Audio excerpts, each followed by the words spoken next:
sholli ala Muhammad wa ala ali Muhammad. Allah, pertama-tama maka kita selalu mengucapkan syukur kepada Allah Taala karena di sore hari ini kita masih diberi kenikmatan iman, masih diberi kenikmatan Islam, masih diberi kenikmatan buah. Salam dan salawat kita aturkan kepada junjungan kita Nabi besar Nabi Muhammad sallallahu alaihi wasallam, keluarganya, sahabatnya, tabi'in dan para pengikut. Allah sebelum saya memberikan masjid, ada titipan mungkin dari Ustaz Fadli mengenai satu-satu yang tidak hadir bisa dibawakan. Ya, mudah-mudahan dengan itu rezeki kita dari Allah SWT. Itu salah satu rezeki kita. Allah, bulan Ramadan bulan berkah, penuh barokah, maka kita bersama-sama kita sudah hampir 11 hari ini puasanya, dan kita sudah mendengarkan tentang puasa dan sebagainya, amalan-amalan apa yang kita lakukan. Capek-capeknya kami sudah sedikit kembali, mudah-mudahan apa yang kita sudah pada bulan Ramadan ini ya sepenuh hati kita. Harapan kita adalah bulan yang paling baik. Bulan yang kita temui ini belum tentu kita ketemu kembali, maka kita bersama-sama. Kita tidak tahu kapan kita akan bertemu dengan Allah. Maka dengan itu membuat kesempatan yang sangat mulia ini, sangat bahagia ini, kita sudah punya agenda-agenda tertentu, program-program tertentu, adalah kita bersama-sama kita berikhtiar bersama-sama, karena Allah memberikan sisa bulan ini menebarkan kebaikan. Maka saat ini tepat waktu kita banyak berdoa.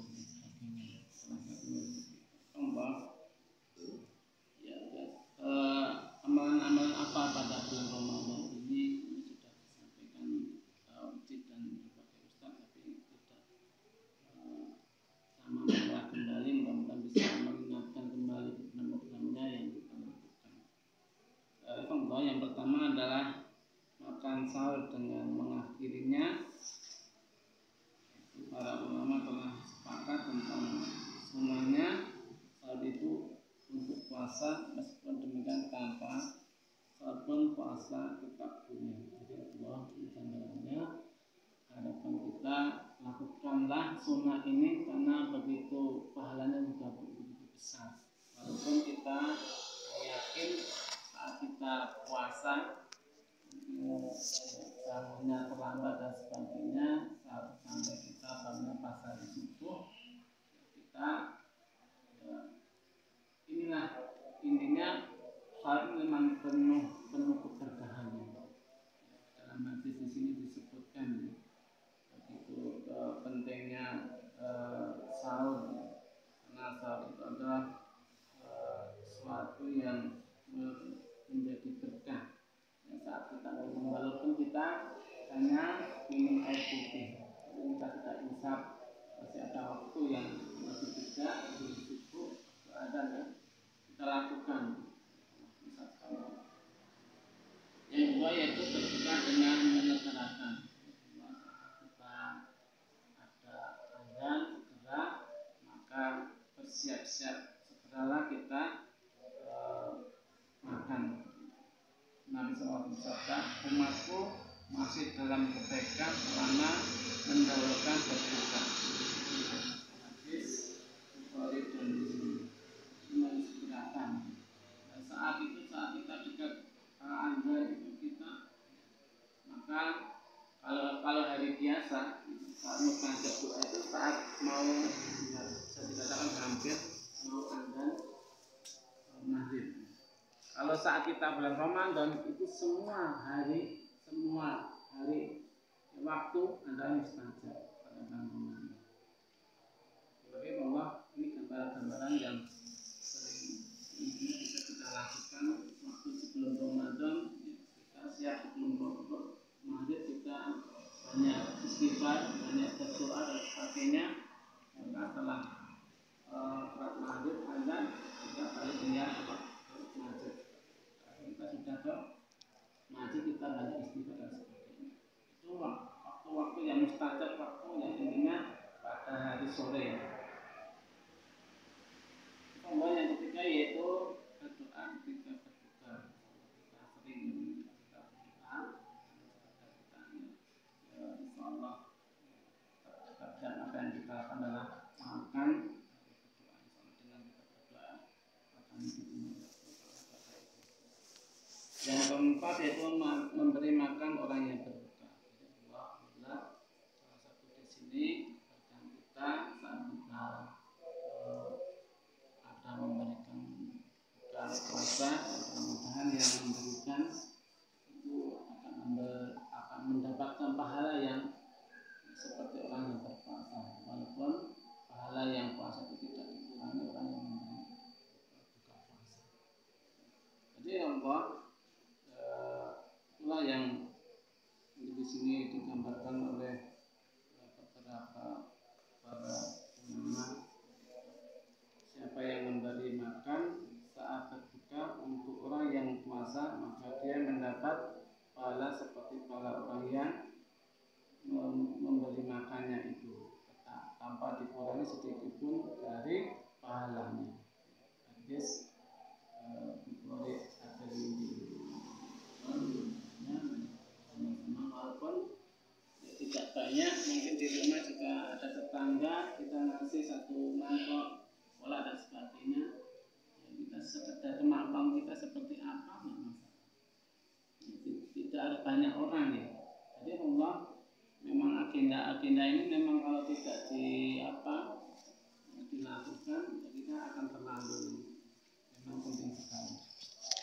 Selanjutnya Allah menjaga lisan dan anggota tubuh. Memang Allah adalah puasa ini biar begitu ada hikmahnya, maknanya, maka kita juga berhati-hati dalam kita berbicara, bisa dikatakan seperti itu, menjaga lisan kita. Maka insya Allah kalau bulan Ramadan itu dalam rangka untuk seperti itu, maka hari berikutnya insya Allah kita juga akan berhati-hati dalam berbicara. Jangan sampai menyakiti hati orang. Kita berhati-hati karena ya, saat kita menyakiti hati, saat kita menghibah dan sebagainya, itu sangat bisa dikatakan menyakiti saudara kita, seperti makan bangkai, gambarkan makan seperti makan bangkainya saudara sendiri. Maka pada bulan Ramadan ini memang kita direm, kalau kita tidak berbicara yang tidak manfaat, tidak ada gunanya, maka gunanya lebih baik diam. Kalau kita berbicara ya ada manfaatnya, intinya dalam rangka untuk kita menasihati, untuk saling mengingatkan dan sebagainya. Ini dalam akan dijelaskan dan kita saling menasihati itu sangat penting sekali.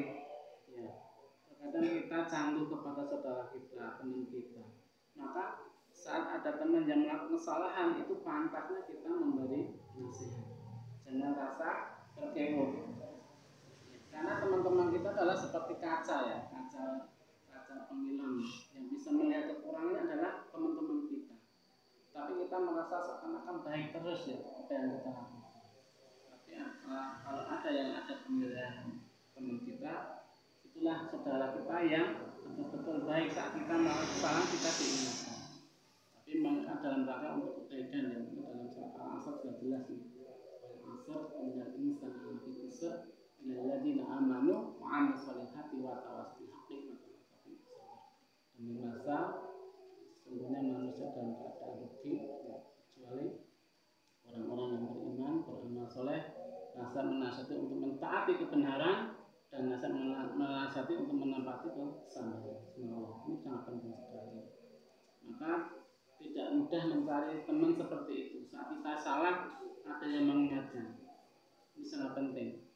Kadang kita ngapunten ya, mungkin antara berkewo, ising, jangan sampai. Itu saat kita ada kekurangan diingatkan, itu alhamdulillah. Ada yang mengingatkan ya, mungkin dengan saat salah bisa diingatkan. Itu memang di antara kita dalam rangka seperti itu. Ya, dalam rangka untuk kebersamaan, dalam rangka untuk berdakwah seperti itu. Ya, maka tidak ada luput kalau memang tempatnya manusia. Ada kesalahan wajib yaitu mengingatkan. Kalau membiarkan itu memang mendolimi. Ada yang salah, tidak ada yang mengingatkan, itu mendolimi diri saudara kita. Itu sangat penting karena kita bersama-sama. Terus yang ketujuh itu meninggalkan nafsu dan syahwat ya. Mungkin Allah dalam Ramadan, walaupun itu suatu hal yang bisa dikatakan hal yang itu hak atau yang benar atau yang halal seperti itu, ya kita harus bisa dikatakan harus menghindari dengan istri ya, salah satu sahabat kita di rumah seperti ini. Walaupun itu secara halal tapi tidak diperbolehkan. Ya, kita harus menjaga, berusaha misalnya mengingatkan di antara suami istri. Ya, seperti itu. Sehingga kita betul-betul Ramadan itu dengan betul-betul dalam keadaan betul-betul kita dekat kepada Allah. Istimewa bulan Ramadan ini. Kembali lagi bahwa Ramadan ini jangan sampai seperti rutinitas kita. Kita lalu saja nih. Buka ya buka, puasa ya puasa. Kita mempunyai agenda-agenda yang memang istimewa. Ya, intinya kita bagaimana target kita infak kita, bagaimana target kita tilawah kita. Jadi memang betul-betul kita punya target amalan-amalan itu sendiri. Ya, mungkin infak ini bisa kemarin sudah ditargetkan kata dan sebagainya. Itu kita tidak salah. Ini dalam rangka untuk kita fastabiqul khairat, berlomba-lomba untuk kebaikan, itu sangat penting. Karena saya yakin janji Allah itu sangat, saya yakin Allah memberikan pada bulan Ramadan untuk maghfirahnya Allah, ampunan Allah itu sangat penting. Karena pahala-pahala ini akan bisa dikatakan ya dilebar luaskan di bumi ini. Kita betul-betul bagaimana mencari pahala dan pahala dekat dengan Allah. Jangan sampai bulan Ramadan justru kita jauh kepada Allah. Banyak-banyaklah di masjid dan sebagainya. Banyak-banyaklah kita dekat kepada Allah. Apapun saat ini kita minta apapun yang dalam keadaan seperti ini. Insya Allah kalau kita meyakini dengan keimanan betul, maka Allah akan mengabulkan. Tapi kalau kita merasa was-was, diterima atau tidak sebagainya, itu baru kita keimanan kita tidak kuat. Soalnya kita betul yakin apapun janji Allah itu pasti akan diberi. Kalau janji dengan manusia mungkin kita bisa dihindari. Kalau Allah sudah menjanjikan pada bulan ini dengan penuh berkah, penuh maghfirahnya, bisa dikatakan penuh dengan pahala-pahalanya seperti ini. Yang kedelapan yaitu memperbanyak sedekah. Dengan hal sekali sedekah, sebagainya, mana kita sama-sama di agenda-agenda di rumah atau di masjid. Yang kesembilan yaitu diri dengan ilmu dan tilawah.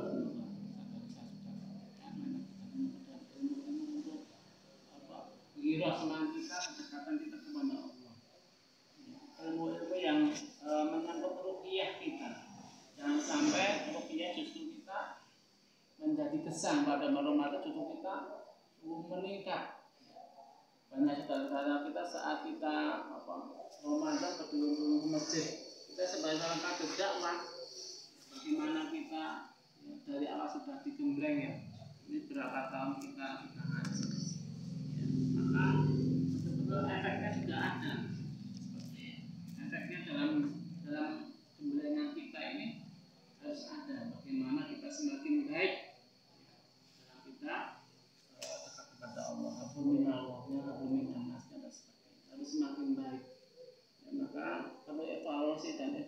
masing dalam kita kajian. Ini peningkatan apa saat kita lisan ini harus ada tahu diri kita masing-masing. Peningkatan apa yang kita lakukan. Ya. Mungkin tidak semuanya ya, mungkin kelebihan kita masing-masing. Mungkin tilawah kita bisa dikatakan mungkin salah satu juz dari hari biasa atau yang lain kelebihannya sholat tahajudnya atau mungkin yang lainnya sholat duhanya. Jadi Allah ini memang harus ada efeknya betul seperti itu. Ada efeknya dalam kita kajian ini. Kemudian kelebihan diri kita masing-masing. Tapi kalau semuanya itu nggak mungkin ya. Semuanya dilakukan. Kadang kita kebanyakan ini sholat duhanya bisa, yang lainnya tidak bisa. Yang penting kita salah satu kita mempunyai keistimewaan salah satunya sholat duhanya. Ya, ada peningkatan mungkin bulan ke depannya, bulan besoknya. Ya, apa lagi yang target kita? Jadi Allah maka kita bersama-sama. Jadi memang itu kalau kita tidak ada rasa seperti itu, maka harus kita perbaiki diri kita masing-masing. Marilah kita bersama-sama perbaiki. Kita yakin kita sebagai seorang junullah, prajurit Allah. Saya yakin kita sudah dari awal mengikhlaskan kita sebagai kader dakwah. Marilah aplikasinya, marilah kita bersama-sama mencari mutarofi. Bagaimana diri kita membina kita sendiri membina terkadang hijau ya. Membina lagi terkadang sudah hijau. Yang penting kita bersudah ikhtiar menjadi pengalaman-pengalaman yang kita bisa ya, tidak putus lagi binaannya. Ya, saya cuma bina 4 orang, kadang berangkatnya cuma 3 orang, 2 orang. Ini satu contoh Allah, malah kita bersama-sama berusaha ya. Jangan sampai kita terputus dari bisa dikatakan rantai ya, rantai pengkaderan, jangan sampai menjadi putus. Saat kita ngaji kita tidak membina, justru disitulah ya, kalau kita terputus tapi di bawah kita tidak ada. Nah, perlu kita membina berapa orang. Alhamdulillah kita berusaha ya. Mungkin kita menyakinkan SMP, mungkin ya TPA yang sudah Al-Quran, ini satu contoh untuk peningkatan diri kita untuk inilah ilmu yang disampaikan kepada Ustadz dan sebagainya kita lakukan. Ya. Jangan sampai ngapunten ilmu seperti air ya. Air kalau tidak pernah digunakan itu sangat bahaya. Ya, gambaran seperti itu. Maka ilmu itu perlu disampaikan kepada orang lain. Kita banyak ilmu tapi tidak pernah membina, tidak pernah membimbing, ya itu perlu. Jangan sampai menjadi penyakit kita. Justru kalau kita punya ilmu kita amalkan, karena pahala kita akan mengalir kepada kita semuanya. Allah, saat kita mengajarkan kepada seseorang mengaji dan sebagainya, berarti itu sebenarnya aset kita menjadi pahala kita di akhirat nanti. Saat kita meninggal, orang yang kita bina itu masih dalam keadaan bisa dikatakan keislamannya baik dan sebagainya, insya Allah akan menjadikan itu menjadi aset kita. Jadi Allah yang saya cintai, yang mungkin yang terakhir adalah sholat tarawih. Ya, mungkin kita sudah dilakukan setiap hari ya, mohon ini mungkin kalau bulan Ramadan gampang karena bulan yang mudah ya, cepat bisa dikatakan banyak orang seperti akan apa yang kita lakukan dalam Ramadan sangat mudah sekali. Saat tarawih itu seperti apa ya? Karena ya baru ada isya. Coba kalau kita hari biasa mungkin sholat tahajud seperti itu enggak mudah. Mungkin jam 3 bangun, keluar tipis terus tidur lagi. Itu inilah amalan-amalan yang kita lakukan. Adalah kita bersama-sama. Saya cuma mengingatkan ini sudah disampaikan apalagi kita sudah belajar sebelum bulan Ramadan, tapi ini dalam rangka untuk kebaikan bersama-sama untuk mengingatkan ya, malah kita bersama-sama program-program kita lakukan atau mungkin target-target kita harus bisa dikatakan ya, semua yang ditargetkan itu menjadi target atau mungkin berapa kata dan sebagainya. Sudah kita